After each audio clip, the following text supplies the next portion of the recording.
자, 최근 시장의 조정을 받으면서 약간 좀 힘든 모습을 보여줬던 이 한국전력에 대해서 좀 말씀을 드릴게요. 지금 최근 이런 자리가 지금 개인 투자자분들에게 또 너무나 힘든 자리일 수밖에 없는 게, 일단은 단타 치시는 분들에겐 분명한 단기적인 고점 시그널은 나왔다. 10월 29일 날 45,800원을 찍을 때 분명 고점이 계속 경신되는 가운데, 이런 과매수 구간에서 이런 고점에 대한 하락 다이버전스가 나왔었기 때문에, 이 자리에서 제가 단기적인 타점을 잡으실 분들이면 충분히 매도를 해도 괜찮다라고 말씀드렸지만, 우리가 조금 더 큰 추세를 볼 때는 아직은 절대 매도할 때가 아니라는 거, 이 두 가지 관점을 말씀드렸습니다. 자, 오늘은 11월 1일이고, 이제부터 그러면 과연 어떤 관점을 가지고 우리가 이제 대처를 해야 될까? 여기에 대해서 한 번 더 좀 이야기를 해 드릴 텐데요. 여러분들 일단 좋아요 한 번씩만 눌러 주세요. 네, 구독과 좋아요 한 번씩만 눌러 주시고, 좋아요 눌러 주신 우리 시청자분들, 구독자분들, 앞으로 더 좋은 흐름들 우리가 말씀을 드릴 거니까 좋아요 한 번씩만 눌러 주시면 감사하겠습니다. 자, 일단 제가 말씀드리고 싶은 부분은 딱 그거예요. 이제는 한국전력, 뭐 최근에 분명 여러 가지 호재, 막 뉴스 기사만 보더라도 여러 가지 호재들이 나오지만, 어 아시는 분들은 아시겠지만 결국 시장의 흐름에 따라 움직이고 있다라는 거. 그리고 최근 나왔던 이 조정 단계는 이 미국과 중국의 관세 협상 이후에 그다음에 기대감이 뭔데라는 이제 물음표를 남겼거든요. 그럼 그다음에 나오는 기대감. 그래서 이런 기대감에 따른 상승이 앞으로 다시 나올 것인가, 아니면 결국 좋은 내용이 나왔기 때문에 시장은 계속 강세를 보일 거고, 이런 강세장에서 과연 우리가 앞으로 어떤 타점들을 더 어떻게 잡아야 갈 것인가를 말씀드리겠습니다. 자, 오늘 끝난 나스닥장을 보면요. 일단은 증시 자체가 보합권으로 마무리가 되었어요. 약간의 소폭 상승 마감이 되긴 했지만, 이 AI 반도체 쪽이 그동안 며칠 전까지 이렇게 조정을 나오던 다른 섹터들과는 다르게, 오늘은 엔비디아나 이런 빅테크 기업들의 하락세가 좀 나왔습니다. 자, 그런 하락세가 나오다 보니 시장은 어떻게 됐습니까? 어 약간 약세를 보였고, 그래도 제가 말씀드렸죠. 지금까지 엔비디아나 이런 반도체 AI 주류 종목들이 약간의 약세를 보이는 그때부터, 그다음에 주자로 있는 뭐 전력 쪽이나 원전 혹은 스테이블 코인, 이쪽이 이제 다시 올라갈 수 있다고. 그래서 저는 한국전력이 지금 이 단계는 절대 매도할 타이밍이 아니라고 봐요. 그리고 ETF 시장을 볼까요? 한국 ETF 시장을 좀 볼게요. 한국 ETF 시장을 보면은, ETF 시장을 보면 오늘 또 급등했습니다. 2% 가량. 그래서 저는 월요일 날장이 좀 기대가 됩니다. 여기서 만약에 추가적으로 조정이 나오더라도 그 조정 구간에서 이런 메이저 수급들은 다시 입 벌리고 있을 거예요. 이거 왜냐면 이게 죽을 섹터가 아니니까. 네. 그래서 저희 또 구독자분들 뭐 많이 말씀하시는 게, 그래서 외인과 기관들이 사고 파냐, 그러니까 누가 사고 누가 팔고 있냐. 결국에 추세를 만들고 있는 건 메이저 수급들이 만들고 있다라는 거 우리가 알아야 돼요. 메이저 수급들의 강력한 매수세가 계속 우리 한국 전력을 끌어올리고 있다라는 걸 알아야 합니다. 아시겠죠? 자, 그래서 제가 다시 한번 말씀드리겠지만, 우리가 이제 한국전력만큼은 절대 지금은 끝이 아니라는 거 알아야 되고, 또 한 주간의 중요한 이슈들이 있었잖아요. 이 기준금리 결정 0.25bp 금리 인하를 했고, 이러한 부분들은 한국전력 주가에 분명한 호재긴 하지만, 그때 나왔던 금리 인하가 중요한 게 아니라 그 다음에 나오는 추가적인 금리 인하가 있을 것이냐 없을 것이냐, 그게 중요한 거였거든. 그런데 이 파월 의장이 약간은 매파적인, 약간은 부정적인 의견들을 냈단 말이에요. 그래서 이런 것들과 또 한 가지 미중 정상회에서 나왔던 관세에 대한 협상이 잘 된 점들이, 또 재료 소멸로 인한 시장에 약간의 약세를 줬던 모습들이 이런 식으로 단기 조정을 준 건데, 결국 제가 말씀드렸던 것처럼 시장은 올라간다고 해서 무조건 올라가는 게 아닌, 올라갔던 주체가 누구신가를 알아야 되고, 그 주체가 약세를 보일 때 오히려 이런 종목들이 더 강세를 보일 수 있다는 걸 우리가 알아가야 합니다. 아시겠죠? 그래서 저는 적어도 이 저점 바닥부터 항상 이런 상승 추세를 타는 종목들이, 이런 급등락들이 계속 반복되잖아요. 그리고 이런 급등락들 속에서 우리가 단기적인 고점 대응이라는 걸 할 줄 알아야 우리가 돈을 버는 건데, 이 부분들은 제가 다시 한번 더 차트적으로 이야기를 해 드리도록 할게요. 자, 한국전력 차트를 좀 볼게요. 한국전력 차트를 좀 보면 보겠습니다. 제가 지금 보고 있는 뷰는 마찬가지로 똑같습니다. 네. 이 장기적인 파동에 따른 이 3파 고점 단계에서 우리가 매도하는 게 가장 큰 목표고요. 이렇게 장기적인 파동에 따른 3파 고점은 이 짧은 마이너한 파동에서의 5파 고점이 될 것이고, 지금 나오는 이 조정 단계가 저는 이 4파 조정 단계라고 말씀드렸죠. 네.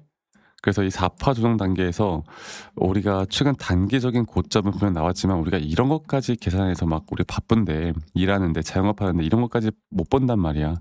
그래서 이런 것들을 우리가 좀 제끼고, 네, 큰 파동에 대한 고점까지 끌고 가야 되고, 이런 걸 할 줄 아는 사람이 누구는 30% 수익을 볼 때, 누구는 30% 수익을 볼 때 우리가 60%를 볼 수 있는 거고, 누구는 60% 수익을 볼 때 우리가 120%, 180%를 볼 수가 있는 거예요. 아시겠죠?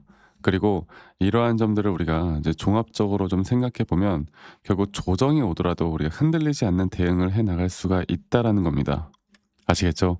그래서 제가 앞으로 여러분들과 계속 이런 좋은 타점과 좋은 관점들을 계속 같이 공유해 나갈 거고, 앞으로 우리가 어떤 타점과 어떤 대응을 해 나갈지가 정말 중요한 부분이고, 그래서 제가 앞으로 여러분들과 같이 해 나갈 건, 이 중요한 타점들이 나올 때 최대한 빠르게 라이브 방송을 좀 키거나, 아니면 타점을 최대한 빠르게 영상을 찍어서 올려드릴 텐데, 근데 사실 장중에 직장 다니시거나 자영업하시는 분들, 아니면 우리 주부님들도 바쁘잖아요. 네, 영상을 매번 볼 수는 없잖아. 뭐 매번 이것만 보고 있을 수는 없잖아. 집안일이 얼마나 많아.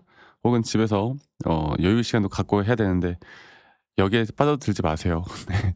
제가 중요한 타점들이 나올 때 이 다이렉트로 문자를 먼저, 라이브 방송 키기 전에 문자를 드리도록 할게요. 이게 가장 중요하더라고요. 그래서 한 달에 많으면 4번, 적으면 2번, 네, 이 정도 될 것 같아요. 이게 타점이라는 게 맨날 나오는 게 아니니까. 그렇죠? 그래서 제가 앞으로 여러분들과 잡을 만한 타점들은 이 밑에 있는 제 개인 번호로, 여러분들 한국전력의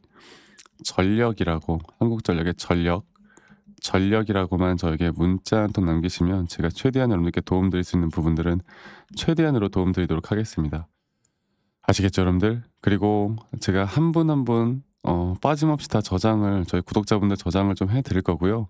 제가 여러분들에게 이제 일괄적으로 문자를 드릴 건데, 사실 제가 불특정 다수에게 제 관점을 드리는 건 아무 문제가 없는데, 중요한 거는 가끔씩 막 기프트콘이나 선물 주시는 분들, 막 피자, 뭐 스타벅스가 제일 많아. 막 치킨, 혹은 막 고가의 이런 상품권들도 보내시는데, 마음 같아서는 정말 받고 싶지만, 제가 이거 받는 순간부터, 이런 대가를 받는 순간부터 문제가 생기기 때문에 제가 받을 수가 없어요. 아시겠죠? 이런 부분들을 최대한 자제 부탁드리고, 제가 매번 말씀드리지만 항상 들어와요.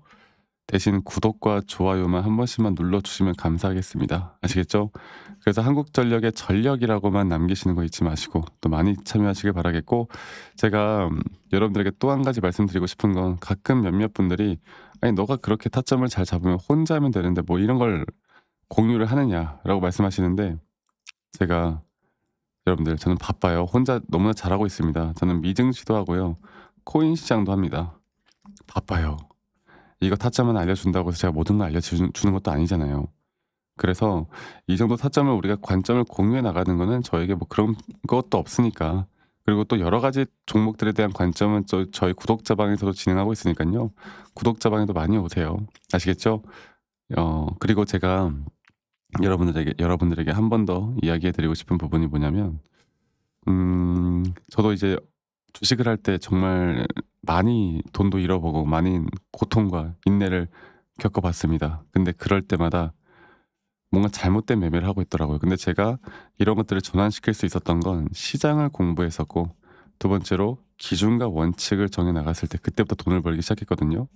제가 앞으로도 여러분들과 이런 정확한 타점이나 정확한 내용들을 앞으로 여러분들과 같이 공유해 나갈 거고, 혼자 하지 마시고 저와 함께 나가면서 좋은 이런 그림들 그려 나가면 우리 좋은 결과 있을 겁니다. 아시겠죠? 이 부분들 꼭 참고해 보셔라. 이 말씀 제가 한 번 더 좀 드리도록 할게요.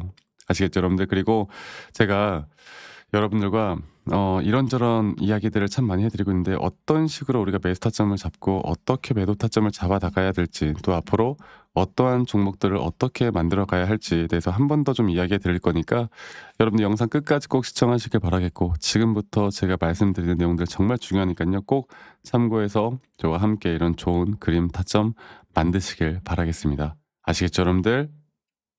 자, 제가 이제 매수나 매도에 대해서 우리가 기준이라는 걸 잡을 때 우리가 과연 하나오션을 좀 예를 들어서요. 이 하나오션에 대해서도 제가 저희 구독자분들과 또 저희 구독자방에서도 계속 함께 또 같이 이끌어가는 너무나 좋은 종목인데 제가 이거를 저점 바닥부터 어떻게 잡아왔었는지 그리고 이 저점 바닥을 우리가 어떻게 판단을 하고 이 저점 바닥부터 끌고 오는 이런 흐름 안에서 우리가 이제 또 개미굴이다 불리는 구간들 또 이런 기준과 원칙에 대해서 어떻게 봐야 되는지를 한 번 더 좀 말씀을 드리도록 하겠습니다.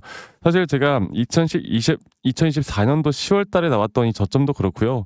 2013년도 11월 달에 나왔던 여기가 중요했었는데 여기서 주가가 반등이 나왔다가 한 번 더 주가를 떨어뜨리는 특히나 이런 저점을 이탈하게 되면은 개인 투자자분들은 이런 저점 이탈 구간에서 다들 흔들릴 수밖에 없습니다. 자, 그런데 우리가 중요하게 봐야 되는 건 이런 저점 이탈이 어떤 타점에서는 분명 정말 마지막 매수에 대한 시그널일 수 있다. 이걸 알아야 되는데요. 이때도 마찬가지로 제가 저점이 이탈이 되는 주가의 가격의 하락이 계속 나오는 구간에 분명 주가에 대한 가격은 하락이 나왔지만 이런 RSI가 올라가는 상승에 대한 다이버전스가 걸리면서 이제 이 구간만큼 2024년도 여기 구간만큼은 이제 우리가 무조건 끌고 가야 하는 구간이다. 그리고 상승에 대한 임펄스 파동으로 상승에 대한 파동은 항상 이런 어떻게 보면 등락폭들이 계속 반복되는 거고 이런 등락폭들에 대해서 우리가 단기 고점과 저점들을 잡아 나가는 게 중요한 건데요. 지금 하나오션 같은 경우도 분명 고점 뒤에 조정, 고점 뒤에 조정 앞으로 이런 것들이 계속 반복되면서 흘러갈 겁니다. 자, 그리고 또 제가 이전에 이 휴림 로봇이라는 종목을 좀 보면서 말씀을 드렸었는데 휴림 로봇 또한 이게 10월 23일이에요. 2024년도 10월 23일. 2024년도 10월 23일에도 주가가 횡보를 하다가 한 번 더 저점 이탈이 나오는 구간에서 볼게요. 주가의 가격은 하락했지만 이런 RSI 저점이 올라오는 상승에 대한 다이버전스가 나온 이후로 여기부터 어떻게 되어 가고 있습니까?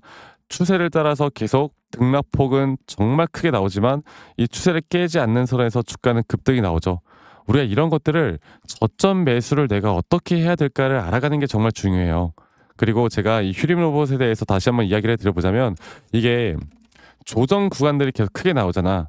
그러니까 조정 구간에 우리가 주가를 막 상승 구간으로 만들어 준다 하더라도 이런 구간에 대한 저점이 확실한 매수에 대한 저점이 나온 뒤에 하나의 임펄스 파동 또 조정 이렇게 또 큰 하나의 임펄스 파동이 이렇게 있는데 이 작은 파동 안에서도 고점과 조정 고점과 조정 이런 것들이 반복된단 말이죠. 그리고 이거를 아마 많은 분들이 이렇게 생각할 거예요. 자, 제가 예시를 들어서 여러분들께 좀 말씀을 드려보자면 이런 저점 바닥이 나왔어. 지금 여기서부터 지금 볼게요. 자, 지금 여기서부터 만약에 예시를 들어서 이런 식으로 저점 이탈이 나왔어. 그래서 내가 이 시그널을 보고 매수를 했어. 그 다음에 다시 한번 상승은 임펄스 파동으로 이렇게 쭉쭉쭉 올라가 주고 있고 이 임펄스 파동에 대한 단기 고점들 그리고 또 임펄스 파동이 끝난 뒤에 단기 조정들 또 그렇게 끝난 뒤에 또다시 올라가는 흐름들 이런 것들이 당장 지금에야 뭐 올라가니까 당연히 그렇게 말을 할 수 있겠다 말을 하지만 이런 것들이 분명 눈에 보이는 그런 실력들이 있어야 됩니다. 그리고 이런 조정 구간들이 어느 정도 고점 대비 저점이 이어봤을 때 어느 구간에서 다시 한번 높은 확률로 반등이 나올 자리가 나오는지 또 이런 것들을 매일매일 좀 체크를 하면서 우리가 잡아 나갈 만한 종목들이 또 뭐가 있을지 결론적으로는 지금 휴림 로봇 같은 경우는 이런 식의 흐름들이 계속 반복이 되면서 여러분들 우리가 이렇게 잘 끌고 오고 있었고 저는 휴림 로봇 또한 아직 5파 고점 단계가 안 나왔다 봐요. 근데 중요한 게 뭐다? 바로 우린 이제 이런 저점 바닥에서 나오는 종목들을 알아갈 필요가 있고 제가 이런 확실한 저점 매수에 대한 부분들 또 시장에 대한 흐름에 따라 앞으로 주목해 볼 만한 섹터들 또 이런 종목들을 여러분들 우리 구독자분들과 같이 함께 찾아 나가고 있습니다. 그래서 제가 여러분들께 다시 한번 말씀드리겠지만 이런 종목들 또 이런 우리가 히든 종목이라고 할게요. 저희 구독자방에도 많이 참여를 하시고 이런 히든 종목들에 대해서 좀 공유받고 싶다라고 하시는 분들 제가 정말 보고 있는 몇 가지 종목들을 같이 좀 공유를 해드릴 텐데 이런 히든 종목에 대해서 공유받고 싶다라고 하시는 분들은 밑에 있는 번호로 저에게 히든이라고만 저에게 문자 한 통 남기시면 되겠고 이러한 것들이 여러분들에게 앞으로 종목도 종목이겠지만 여러분들 스스로 타점을 잡아 나가고 이런 종목들이 앞으로 올라가는구나. 이렇게 매수를 하는 거구나. 이런 방법과 노하우들도 알게 될 수 있는 아주 좋은 기회일 겁니다. 여러분들 히든이라고 문자 남기시는 것도 잊지 마시고 많이 꼭 참여하시길 바라겠고요. 제가 앞으로 이런 좋은 내용들과 좋은 타점들 또 좋은 영상으로 항상 여러분들과 같이 함께 해 나갈 테니까 제 영상도 많이 시청해 주시고 구독, 좋아요도 한 번씩만 눌러주시고요. 제가 앞으로 여러분들과 계속 이런 좋은 흐름 만들면서 우리 수익 같이 한번 내보는 시간을 가져보도록 합시다. 아시겠죠, 여러분들?